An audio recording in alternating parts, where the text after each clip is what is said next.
Welcome. It is my pleasure to introduce our graduation speaker for the day.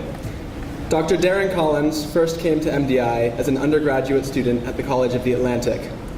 Immediately upon reaching the island, Darron showed a passion for the outdoors, the state, and the island. For a senior project, he helped design the college's Whitewater White Paper class, which incorporates weekly canoe trips into studies of water management. Upon his graduation in 1992, he received a Watson Fellowship to study social and environmental impacts of hydroelectric dams in Latin America. Inspired by his time abroad, he proceeded to attend Tulane University, where he received a master's degree in Latin American Studies and a PhD in anthropology. From 2001 to 2011, Darron worked for the World Wildlife Fund and managed conservation programs in the Amazon, Mongolia, and the Russian Far East. Now he has returned to the island to serve as president of COA. He's a teacher, a leader, and a friend in the community, and I am so pleased to welcome him as our commencement speaker. Without further ado, Dr. Darron Collins.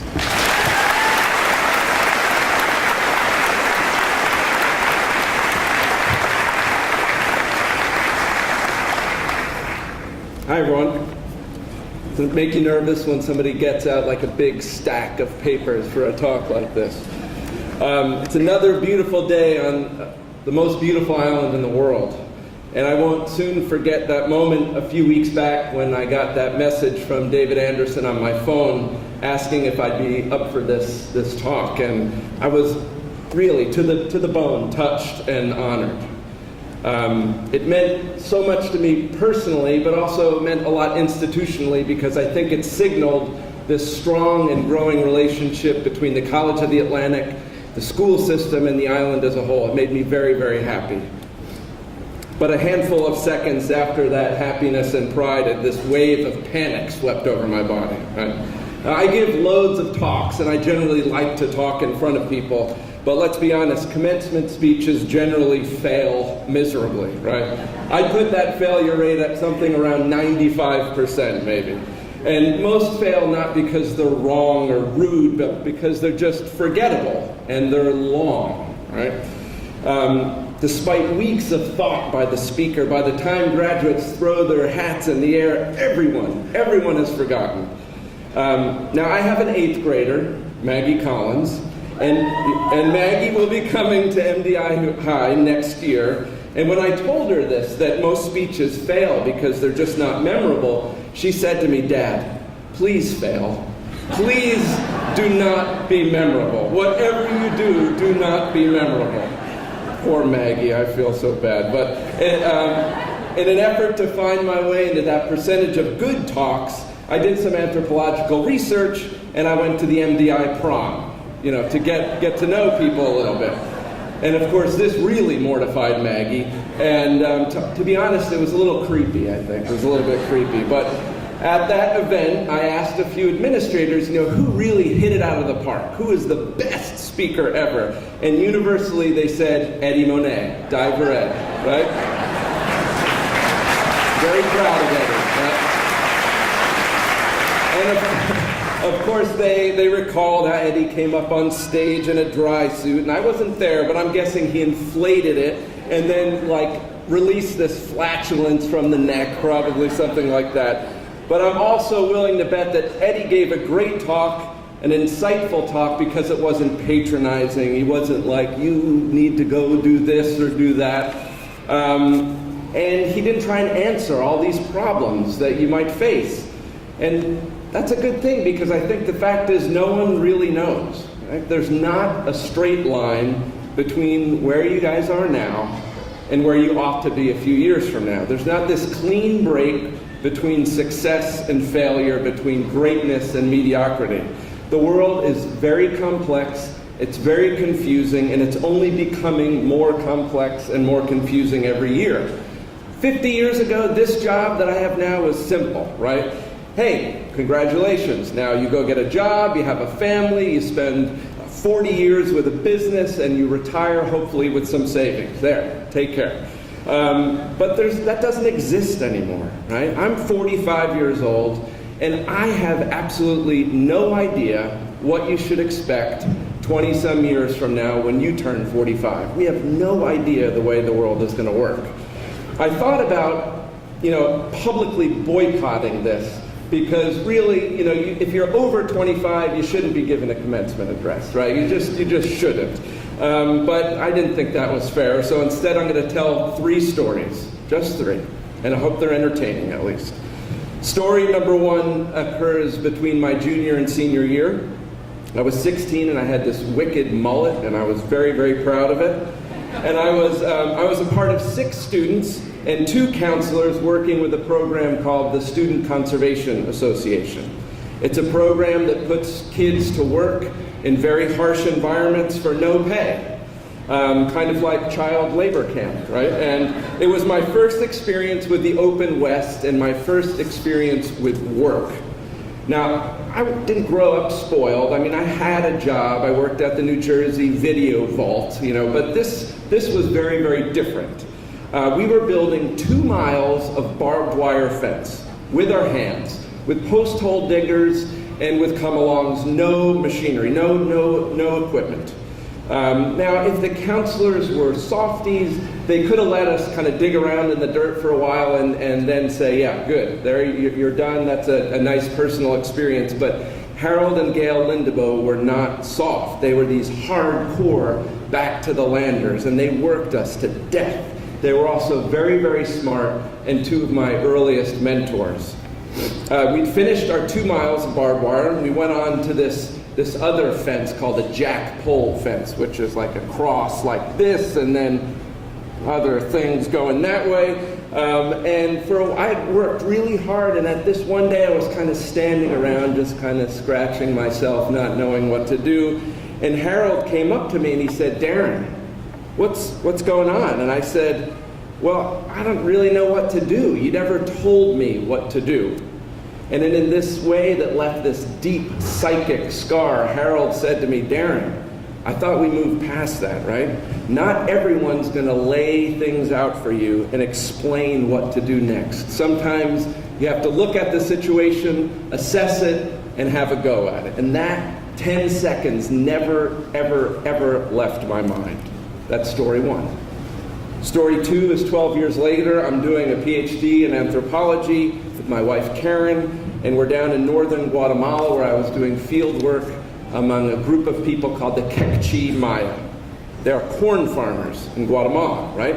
Corn is the lifeblood of these folks. It's ubiquitous in the landscape and in the language. It is everything. It determines who they were, when they worked, where they worked. Corn set the pace and the direction for these people's lives. I know many of you, or some of you at least, went to Guatemala on this trip, and I hope maybe you saw that.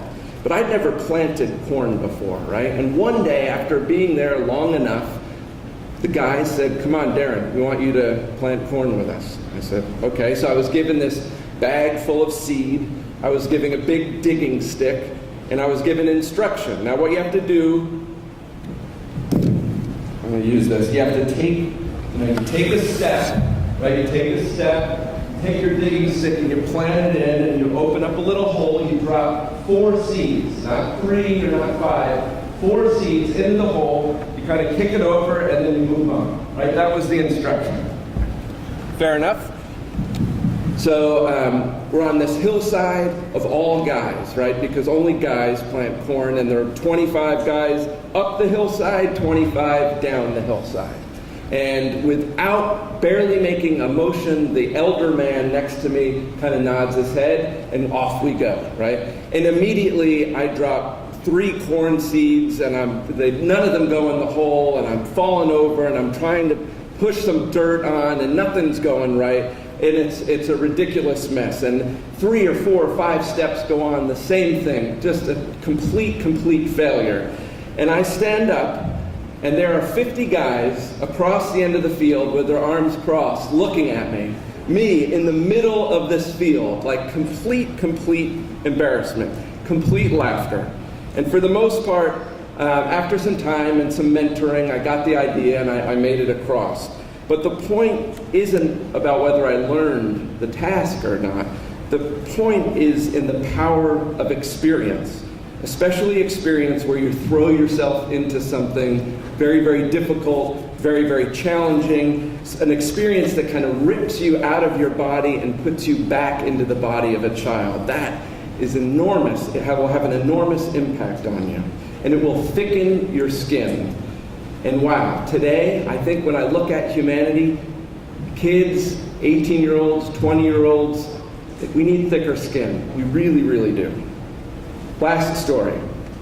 1984, summer before my freshman year, my cousin, who for me was the closest thing I had to a sibling, he took me aside one day, and I'll never forget this. He said explicitly, listen, I went to private school, and so I didn't have to deal with this. But you, Darron, you are going to public school, and if you want to be the first one in your family to go to college, whatever you do, don't sign up for any of those silly shop classes. They're a waste of time and they're for losers. Now this makes my poor cousin sound like a complete jerk, and he's not. He was really a good guy. He didn't know any better. But I listened to him with that same intensity as I listened to Harold and Gail Lindebow back in Idaho. And from that point forward, there was this strange division between working with your hands and working with your mind. And working with your hands was bad, something to be avoided, and working with your mind was good and success.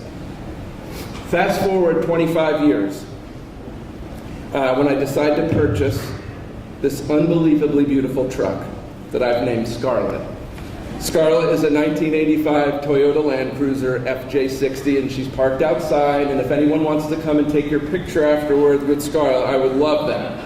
But by then, this division between mind and body had eroded, at least intellectually. But a month after I got the car, I was driving the truck up in North Georgia when this enormous buck came along and T-boned me.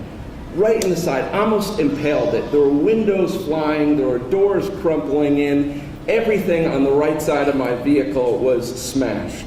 And at that moment, I decided to move from an intellectual understanding of hands work to a very practical one. And I embarked on the Let's Fix Scarlett and Make Her Last Forever project. And through Scarlett, I learned this harsh discipline of a hacksaw, the patience of drying paint, and I now live by the tenet that if your hands aren't dirty with the filth of practice, I think you're wrong.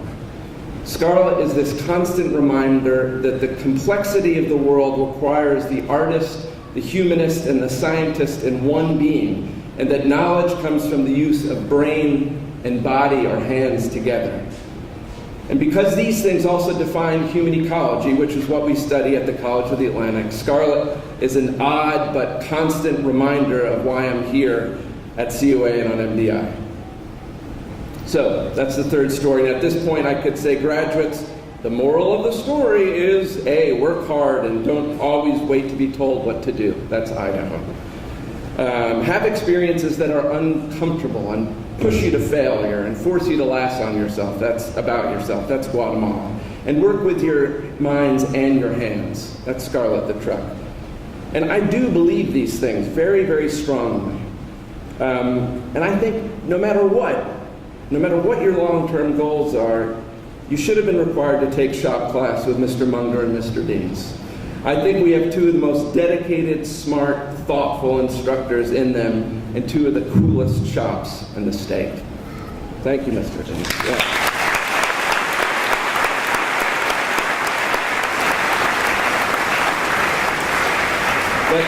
But that's not my conclusion. And whether you remember those stories or remember my beliefs, I don't think it really matters. What matters, I think, is that at this point in your life, you should be very, very aware and thoughtful of how you come to believe things. I think that if you do that, you'll come and you'll see that you'll develop beliefs through mentors, you'll develop beliefs through intense and intimate experience with the world around you. And I think you'll also recognize that beliefs will change over time, and that's okay. Beliefs are what makes us human. We are essentially a big body full of beliefs. And the most complete human being is one that surrounds him or herself with as many diverse mentors as possible. The most complete being is one that learns continuously develops this thick skin and comes to love life through experience. And the most complete human being is one who is aware and values how we're all shaped by the world around us. And your experience here on Mount Desert Island, whether you know it or not, baked things into you and into your being that you will never, never forget, and that will be part of you forever. We are so incredibly privileged to be part of this remarkable place. So, congratulations, seniors. Congratulations, friends and family. Congratulations to teachers. And don't forget to turn the lights off when you leave MDI. Thank you.